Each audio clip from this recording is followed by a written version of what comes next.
Hello दोस्तों, कैसे आप लोग। आई होप आप लोग अच्छे होंगे और अपनी पढ़ाई बहुत अच्छे से करते होंगे। आगामी जो 10th क्लास का बोर्ड एग्जाम होने वाला है 2026 में, उसकी तैयारी में आप लोग जोर शोर से लगे हुए होंगे। I hope. चलिए, आज आपको प्रश्न वाली 1.1 से लेकर 1.4 तक जितना भी ऑब्जेक्टिव प्रश्न बनता है वो सभी कराने वाले हैं। वो भी बहुत इंपॉर्टेंट क्वेश्चन है जो डायरेक्ट बोर्ड एग्जाम में सेम फॉर्मेट में आपके एग्जाम में आने वाले हैं। तो दोस्तों चलिए, वीडियो में बने रहिए और लास्ट तक देखिए। चलिए क्वेश्चन शुरू करते हैं।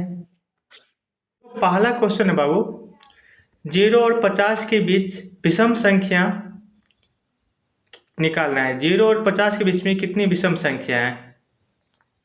तो देखो बाबू, 0 और 50 के बीच में विषम संख्या की बात करें तो 25 होता है। याद रखिए कितना होता है बाबू, 25 होता है। तो 0 और 50 के बीच विषम संख्या कितना है, 25। आंसर हमारा 25 हो जाए डायरेक्ट। और यहाँ पे कुछ बातें आपको समझना होगा कि विषम संख्या, सबसे पहले कुछ बातें कर ले कि विषम संख्या क्या होता है, सम संख्या क्या होता है, उसके बाद अभाज्य संख्या क्या होता है, परिमेय संख्या क्या होता है, अपरिमेय संख्या क्या होता है। इस सभी के बारे में आपको जानना चाहिए। ऐसे हम जो थ्योरी बताए थे उसमें तो बताए ही हैं, अभी भी यहाँ पे आपको रिवाइज करवा देते हैं। देखिए क्या होता है बाबू, विषम संख्या क्या होता है, जो 2 से कट जाता है पूरा पूरा, उसे विषम संख्या कहते हैं। नहीं सॉरी बाबू, क्या होता है, जो 2 से पूरा पूरा कटता है वो सम संख्या होता है। जो 2 से पूरा पूरा कटता है क्या होता है, सम संख्या होता है। और जो 2 से पूरा पूरा नहीं कटता है वो विषम संख्या होता है। एग्जाम्पल में देखिए, सम संख्या में 2 आ जाएगा, 4, 6, 8। मतलब 2 से जो पूरा पूरा कट रहा है वो सम संख्या हो गया, और जो 2 से नहीं कट रहा है वो विषम संख्या हुआ। 1, 3, 5, 7, 9, ये अनंत तक जा सकता है।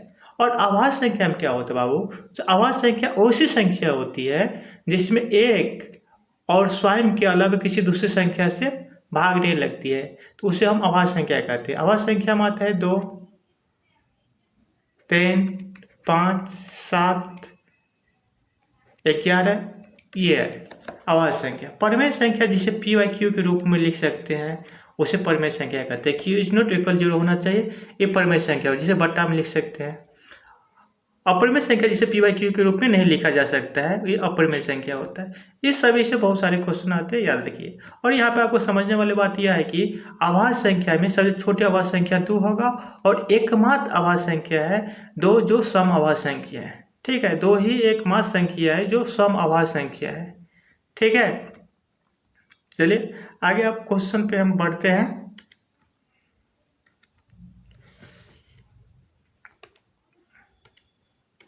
देखिए, अब दूसरा नंबर क्वेश्चन क्या कर रहा है, 5, 15 और 20 के लघुत्तम लस और मौसा का अनुपात ज्ञात करना है। तो आपको ज्ञात करना है कि 5 है, 15 है और 20 का क्या निकालना है, लौसर निकालना है और मौसर निकालना है, और इनका अनुपात करना है। अनुपात मतलब बटा होता है। तो इसका देखिए, सबसे पहले लौसर निकालिए। तो लौसर निकालने के लिए क्या करेंगे, हम भाग विधि से करते हैं। 5 से कटे तो 5 से डायरेक्ट निकालते हैं। 5 एकम 5, 5 तिया 15, 5 चौके 20। अब नहीं लगेगा बाबू, तो क्या हो जाएगा, लौसर बराबर पूरे के गुना करते हैं ना। तो गुना करेंगे तो 5 तिया 15, 15 चौका 60 होता है। हमारा लौसर 60 आ गया। अब मौसर निकालेंगे तो बाबू देखिए, जो सबको काटते हो तो 5 से 15 कट रहा है, 5 से 20 भी कटा है, इसका मतलब मौसम हमारा 5 ही आ जाएगा। आपको पता है, भाग विधि से भी कर लेंगे हम। तो हमारा लॉस ऑफ 60 आ गया और मौसम कितना आ गया, 5 आ गया। इनका क्या करें, अनुपात करें। तो लॉस का अनुपात मौसम के साथ करना है, तो लॉस ऊपर होना चाहिए। तो 60/5 हो जाएगा। पहले जो बोलेगा उसे ऊपर, और नीचे में जो बाद बोलेगा उसे नीचे। तो पहले लॉस है, बाद में मौसम है। तो लॉस को ऊपर में रखें 7 और मौसम 5। 5 एकम 5, 12 पंचे 60। तो 12/1 आ रहा है। इसका अनुपात में तोड़ेंगे तो 12/1। तो 12/1 हमारा ऑप्शन डी नंबर सही हो जाएगा। चलिए, समझ में आ रहा है आप लोगों को। चलिए नेक्स्ट क्वेश्चन हम पढ़ते हैं। तीसरा नंबर क्वेश्चन कर रहे हैं, निम्नलिखित में से कौन अपरमेय नहीं है? निम्नलिखित में से कौन अपरमेय नहीं है? तो अपरमेय नहीं है तो हमें क्या चूज करना है बाबू? परमेय है। ठीक है, क्या चूज करना है? परमेय संख्या। तो यहाँ पे अपरमेय नहीं है, परमेय निकालना है। तो रूट से बाहर ये 10 है, रूट 10 निकल नहीं रहा है, इसका मतलब ये अपरमेय है, ये नहीं होगा। रूट 24 भी अपरमेय संख्या, रूट से नहीं निकल रहा है। रूट 35 भी नहीं निकल रहा है। रूट 21 का वर्गमूल 11 होता है, आपको पता है, तो इसका मतलब 11 परमेय संख्या है, तो इसका मतलब यही अपरमेय संख्या नहीं है। ठीक है, चलिए क्वेश्चन नंबर 4 देखिए।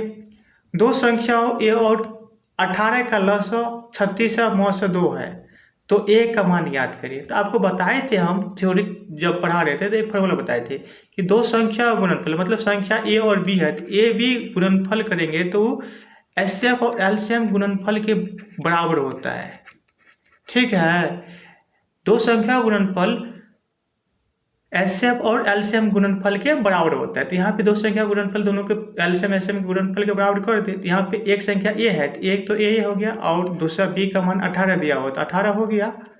और यहाँ पे देखिए एचसीएफ कितना दिया है? एचसीएफ 2 दिया है और एलसीएम 36 दिया है, 36 हो गया। अब देखिए कट है, 18 दूनी 36 कट गया, तो यहाँ पे ए बराबर आ गया 2 1 दूनी 4, तो एक मान कितना निकल के आ गया?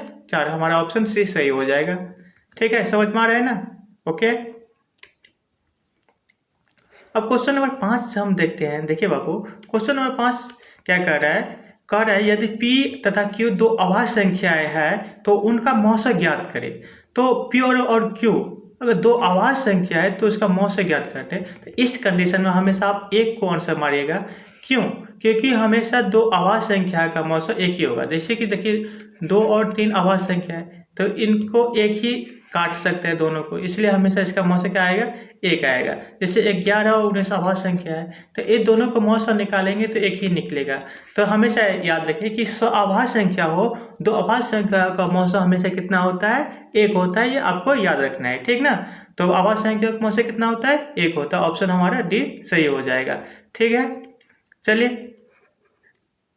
अब क्वेश्चन नंबर 6 क्या कर रहे हैं? देखिए बाबू, तो 6 का रहा है सबसे छोटी अभाज्य संख्या और सबसे छोटी भाज्य संख्या का गुणनफल ज्ञात करना है। क्या करें बाबू? सबसे छोटी अभाज्य संख्या आपको बताए थे हम, तो सबसे छोटी अभाज्य संख्या 2 होता है। सबसे छोटी अभाज्य संख्या क्या होता है? 2 गुणे सबसे छोटी भाज्य संख्या। तो सबसे छोटी भाज्य, आपको भाज्य संख्या याद करना है, तो भाज्य संख्या हम क्या करेंगे? जो एक और अपने के अलावा किसी दूसरी भी संख्या से क्या करें? कटता हो, वो भाज्य संख्या होगा। तो जैसे कि यहाँ पे आप शुरुआत से कहेंगे 2 अभाज्य संख्या है, 3 अभाज्य संख्या है, 4 भाज्य संख्या हो जाएगी। क्यों? क्योंकि 4 1 से भी कट रहा है, 4 से भी कट रहा है और 2 से भी कट रहा है। तो हम क्या बोले? जो संख्या एक और अपने के अलावा किसी एक और संख्या से कट जाए वो क्या होगा? भाज्य संख्या होगी। तो 4 हमारे यहाँ पे क्या हो जाएगी? भाज्य संख्या हो जाएगी। तो यही कर रहा है, तो 4 तो छोटी छोटी संख्या भाज्य संख्या में आएगी ना। ठीक है, उसके बाद ही ना बड़ा आएगा। तो सबसे छोटी भाज्य संख्या हमारा 4 हो गया, तो इसका गुणनफल क्या हो जाएगा? 4 दूनी 8। हमारा ऑप्शन सी सही हो जाएगा। समझ में आया ना? सबसे छोटी अभाज्य संख्या और सबसे छोटी भाज्य संख्या गुणनफल ज्ञात करना था। तो सबसे छोटी अभाज्य संख्या हमारा हो गया 2 और सबसे छोटी भाज्य संख्या क्या हो गया? 4। ये दोनों का गुणनफल किए तो कितना आ गया? 4 दूनी 8। ओके, ऑप्शन सी हमारा सही हो जाएगा। चलिए अब क्वेश्चन नंबर 7 देखते हैं। तो क्वेश्चन नंबर 7 क्या आ रहा है बाबू? क्वेश्चन नंबर 7 कह रहा है निम्नलिखित में से कौन सी संख्या अभाज्य संख्या है? तो ऐसे ही एग्जाम में पूछा जाता है डायरेक्ट ही। आपको अगर अभाज्य संख्या के बारे में जानकारी है तो डायरेक्ट ऑप्शन से आप आंसर निकाल देंगे। ठीक ना? तो हम क्या बोले थे? जो संख्या एक और अपने के अलावा किसी दूसरी संख्या से नहीं कटता है वो अभाज्य संख्या होता है। ठीक ना? तो यहाँ पे देखिए 29 हमें दिख रहा है कि ये 29 अभाज्य संख्या। क्यों? क्योंकि 29 किसी भी टेबल में नहीं मिलता है आपको। ठीक ना?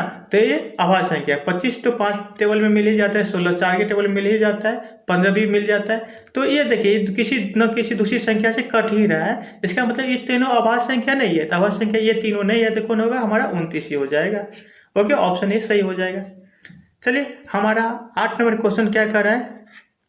8 नंबर क्वेश्चन कर रहा है 3.27 है, इस पर रेकरिंग लगा है, बार लगा हुआ है, तो ये हमारी कौन सी संख्या है? तो जब इस पे बार लग गया है तो पूरी पूरी कट ही जा रहा है। तो जब ऐसी संख्या हो तो ये हमारा हमेशा परमेय संख्या होता है। क्या होगा? परमेय संख्या होता है। ठीक ना? अब 9 नंबर क्वेश्चन देखिए,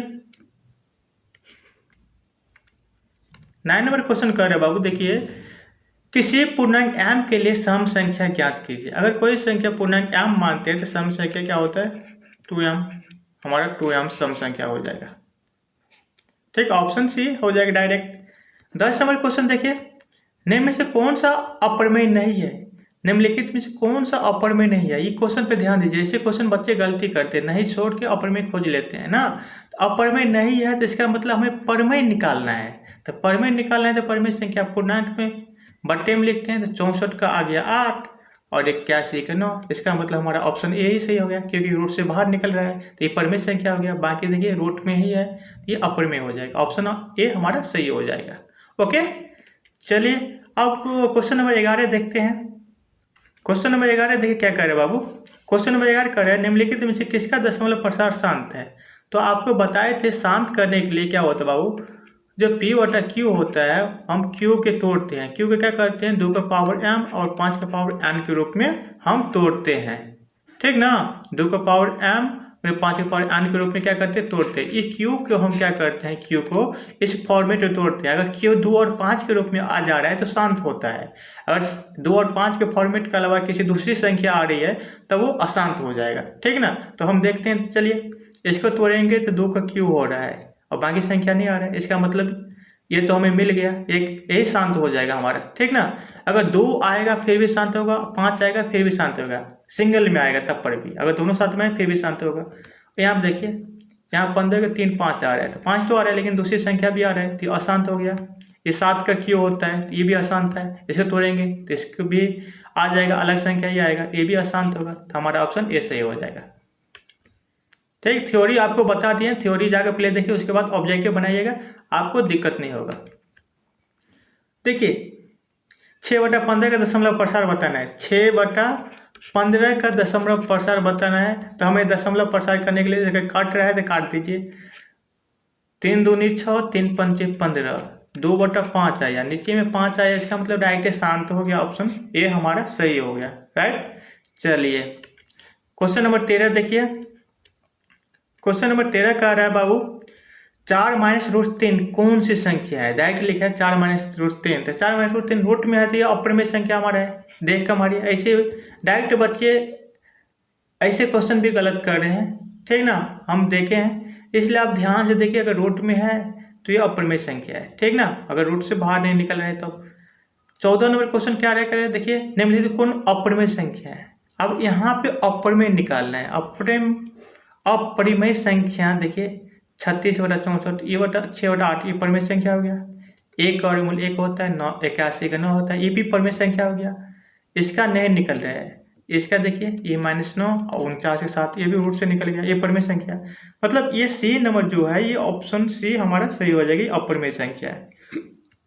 ठीक है, क्वेश्चन नंबर 15 देखिए। क्वेश्चन 15 कर रहा है, निम्नलिखित में से कौन सी अभाज्य संख्या है। देखिए बोर्ड एग्जाम 2025 में भी ऐसा क्वेश्चन डायरेक्ट आया है, तो कौन सी अभाज्य संख्या है। अभाज्य संख्या 6 तो नहीं है, क्योंकि 2 को 3 के टेबल में है, 9 3 के टेबल में आता है, यह भी नहीं है, 15 5 के टेबल में आ रहा है, यह भी नहीं है, तो 11 किसी भी टेबल में नहीं आ रहा है, इसका मतलब 11 हमारा क्या होगा, क्या होगा, अभाज्य संख्या होगा। ठीक है, ऑप्शन डी हमारा सही है।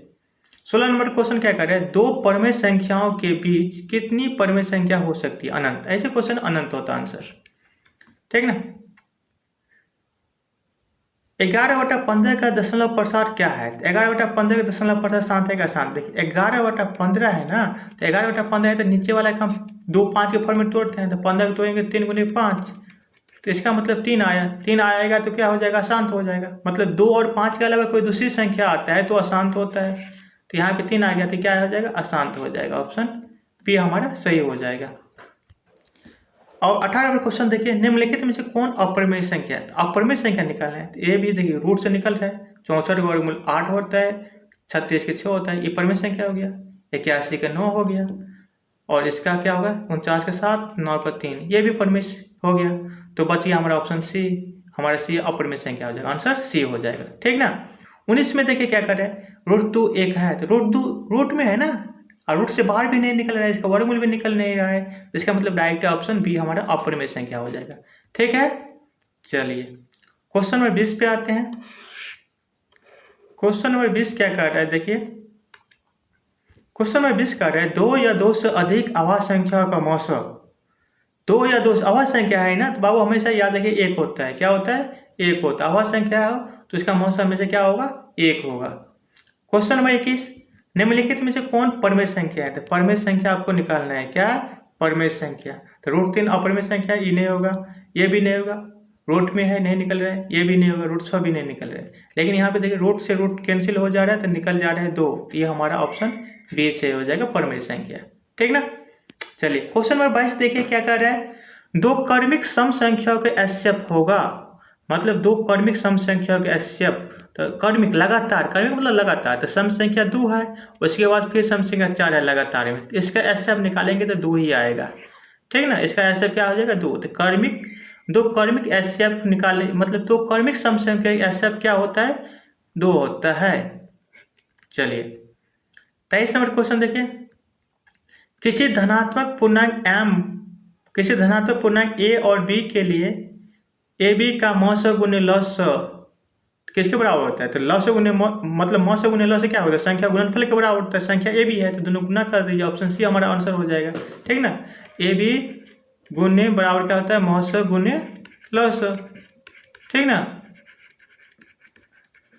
चलिए 24 नंबर क्वेश्चन देखिए, क्वेश्चन नंबर 24 क्या कर रहा है? क्वेश्चन नंबर 24 कर रहा है, यूक्लिड विभाजन एल्गोरिदम दो धनात्मक पूर्णांकों के निम्न में से किसे परिकल्पित करने का तकनीक है? तो यूक्लिड विभाजन एल्गोरिदम प्रयोग हम मौसम निकालते हैं, तो मौसम हमारा हो जाएगा आंसर। 25 पर क्वेश्चन कर रहा है, पाई है, पाई एक अपरिमेय संख्या है, याद रखिए पाई क्या है? अपरिमेय संख्या है। 26 नंबर क्वेश्चन चलिए देखते हैं। 26 नंबर क्वेश्चन कह रहा है, निम्नलिखित में से कौन अपरिमेय संख्या नहीं है? अपरिमेय संख्या नहीं है, तो ये तो अपरिमेय संख्या है बाबू। फिर ये भी अपरिमेय संख्या, √3/7 है। फिर यहाँ पे देखिए ये भी अपरिमेय संख्या है, तो बच गया ये, तो ये हमारा परिमेय संख्या होगा। डायरेक्ट ऑप्शन डी सही हो जाएगा। तो आप निकालेंगे कैसे? तो देखिए 75 है, √75 को 25 × 3 लिख सकते हैं, इधर 48 है तो 16 × √3 लिख सकते हैं। तो बाबू देखिए, तो 75 5 हो गया, √3 बच गया इधर, 16 का 4 हो गया, √3 इधर बचेगा, √3 कैंसिल, 5/4 बच्चा है, तो इसका मतलब परमेय संख्या है। ठीक ना।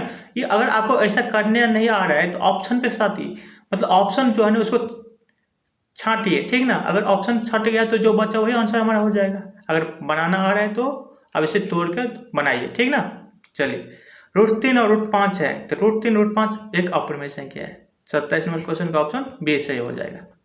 28 में क्या कर रहे हैं, निम्नलिखित में से कौन सा भिन्न का दशमलव प्रसार शांत है? आपको शांत निकालना है, तो आप बताएं 1 से 5 है तो 21 से होता है, तो ये तो अशांत हो गया। 2 से 10 7 आ जाए, इसको तोड़ेंगे 21 है तो 7 आएगा। 88 11 88, ये भी नहीं आएगा।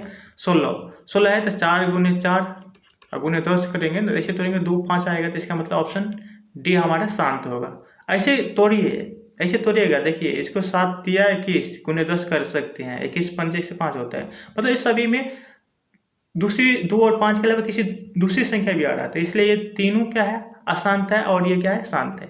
तोड़ना सीखिए आप, अच्छे से तोड़िए, आंसर आ जाएगा। अब देखिए ये क्या है, तो इसमें रेकरिंग भी नहीं है, इसका रिपीट ही है, रिपीट भी हो रहा है डायरेक्ट, ये अपरिमेय संख्या है। ठीक ना।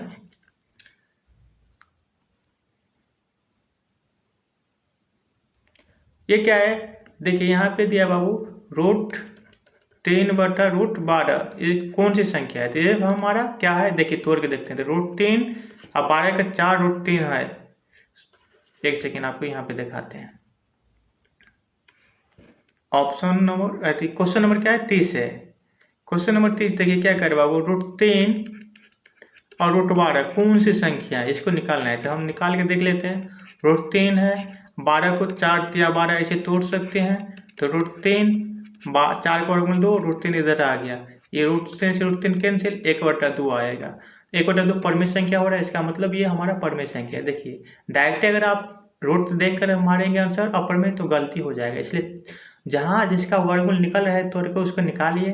ठीक ना, ये क्या हो गया? हमारा परमेय संख्या हो जाएगा। 31 नंबर क्वेश्चन देखिए, 3 - √3 ये डायरेक्ट है, ये अपरिमेय संख्या हो जाएगा। ठीक ना, क्या हो जाएगा? अपरिमेय संख्या, ऑप्शन बी। 32 नंबर क्वेश्चन देखिए बाबू, 11.2356 ये रेकरिंग है, मतलब इसका रिपीट होना बंद हो गया, इसलिए एक परिमेय संख्या हो जाएगा। 33 नंबर क्वेश्चन देखिए, तो 33 नंबर का क्वेश्चन जो है रिपीट हो रहा है, रेकरिंग है, तो ये भी क्या हो जाएगा? एक अपरिमेय संख्या हो जाएगा। एक अपरिमेय संख्या, इसको ऐसे लिख सकते हैं ना, 5.233 बढ़ रहा है तो इसको ऐसे लिख सकते हैं 5.233 पे रेकरिंग, तो ये हमारा क्या हो जाएगा? परिमेय संख्या हो जाएगा। ठीक, चलिए 34 नंबर क्वेश्चन देखिए क्या कर रहा है। 34 नंबर क्वेश्चन कर रहा है 1/√7 क्या है, तो 1/√7 क्या होगा बाबू? अपरिमेय संख्या होगा। 35 नंबर क्वेश्चन देखिए, भाज ए और भाजक बी के लिए a बराबर बी क्यू प्लस आर में r के लिए कौन सा सत्य है, तो क्या लिखते हैं? 0 is less than equal r is less than b, मतलब r का मान 0 या 0 से बड़ा हो सकता है, लेकिन b से हमेशा क्या होगा? छोटा होगा। ये कहाँ पे है? देखिए 0 is less than r is less than b, option हमारा सी सही है। 5/2 एक अपरिमेय संख्या, डायरेक्ट निकालिए, निकल जाएगा। ये क्या है? ये अपरिमेय संख्या है। 38 में निम्नलिखित कौन सी संख्या विजातीय है? विजातीय मतलब अलग कौन है? तो ये परिमेय संख्या है। ये 25 का वर्गमूल 5, 49 का, ये भी परिमेय हो गया। हाँ, ये भी परिमेय है, इसका मतलब ऑप्शन सी हमारा विजातीय है। ठीक है, ये 2025 में ऐसा क्वेश्चन पूछा गया है, ध्यान से आप देखिए। 39 नंबर क्वेश्चन देखिए, 39 नंबर क्वेश्चन कह रहा है निम्न संख्याओं में से कौन सी संख्या विजातीय है, ये तो हम बना दिए। 39 नंबर क्वेश्चन, निम्न में से कौन सा परिमेय है? परिमेय तो पाई अपरिमेय है, √7 अपरिमेय है। यहाँ पे देखिए 16 का 4 होता है, 25 का 5 होता है, ये हमारा परिमेय, ऑप्शन सी हमारा हो गया। ठीक ना। 40 नंबर क्वेश्चन देखिए, निम्न में से कौन अलग है, तो अलग है ना, तो अलग, ये भी इसका वर्गमूल निकल है, 16 का 4 और 4 का 2, ये परिमेय हो गया, ये परिमेय है, इसका मतलब ऑप्शन सी हमारा अलग है सबसे, ये अपरिमेय हो गया ना, तो अपरिमेय हो गया, और तीनों परिमेय संख्या है, इसलिए हमारा सबसे अलग ऑप्शन सी है। चलिए 41 नंबर क्वेश्चन देखिए, 41 नंबर क्वेश्चन का आ रहा है 0.32 पर रेकरिंग है, तो पी वाई क्यू के रूप में लिखना है। तो ऐसी संख्या लिखने के लिए क्या करना है? पूरे लिख लीजिए, जिस पर रेकरिंग है उसको घटा दीजिए, जिस पर रेकरिंग उस पर उतना 9 दीजिए, जिसके बाद संख्या है उतना 0 दीजिए। तो घट के कितना आ गया बाबू? 29/90, 29/90। ठीक ना, ऑप्शन बी हमारा करेक्ट हो जाएगा। 2 तथा 2.5 के बीच की अपरिमेय संख्या ज्ञात करें। 2 और 2.5 के बीच का अपरिमेय संख्या इसमें से कौन हो जाएगा?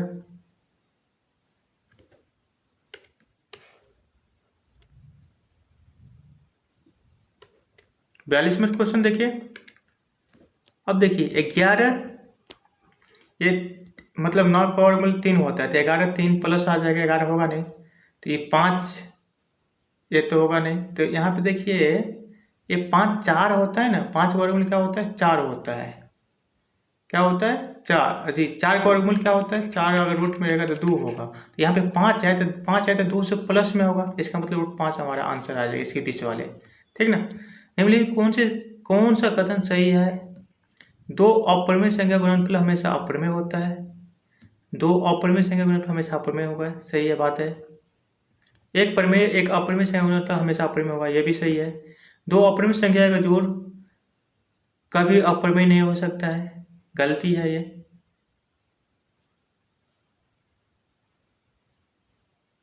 एक पूर्णांक तथा एक परिमेय संख्या का जोड़ कभी पूर्णांक नहीं हो सकता, ये भी गलत है, इसका हमें सही चुनना था ना, सही चुना था। तो 2 अपरिमेय संख्या गुणनफल हमेशा अपरिमेय होता है, तो अपरिमेय संख्या 3 है, इसका गुणनफल अगर हम 5 से करते हैं तो 5 से 15, ये भी अपरिमेय संख्या ही निकलता है, लेकिन कभी √3 है और कभी यहाँ पे आ गया बाबू क्या? √3, तो इसका मतलब 9 हो गया, तो 9 तो हमेशा परिमेय संख्या भी निकलता है, तो 2 अपरिमेय संख्या गुणनफल हमेशा अपरिमेय संख्या नहीं होता, ये भी गलत है, इसका मतलब हमारा बी सही है।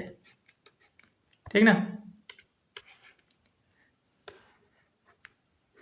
44 में देखिए क्या कर रहे हैं, यदि n एक प्राकृतिक संख्या है तब n √n क्या होगा? √n क्या हो जाएगा बाबू? अपरिमेय संख्या हो जाएगा, क्या हो जाएगा? अपरिमेय संख्या। हमेशा अपरिमेय संख्या नहीं होगा बाबू, क्या कभी प्राकृत संख्या तो कभी अपरिमेय संख्या, क्योंकि अगर